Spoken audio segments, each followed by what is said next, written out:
Watch up. Life is beautiful.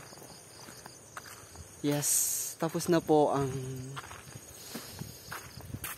tag-ulan now. The summer is near. Like, wow.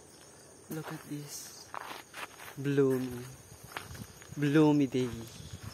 Ang sarap po ng hangin. Sobrang lamig. Wala na yung maulan. Now, I am ready for the summer. And of course, malapit na rin po ang bakasyon. And I'm so happy. I'm so happy. Yan. I'm so happy that Lord, 1 month na lang in a whole year of school, nakayanan ko ang lahat. 1 month and bakasyon. And I wanted to spend my vacation, my summer in the mountains sa ilog. I'm so proud of you, Arna. You're so amazing. You're so amazing in many ways.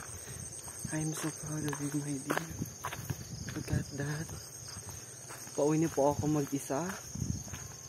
Karatapos ng meeting namin kanina, pinag-usapan yung mga school project, kung ano na yung nangyari. And of course, we talk about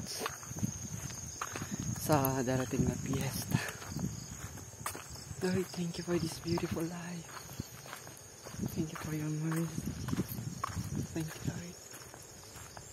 Thank you for this beautiful day. And thank you, Lord.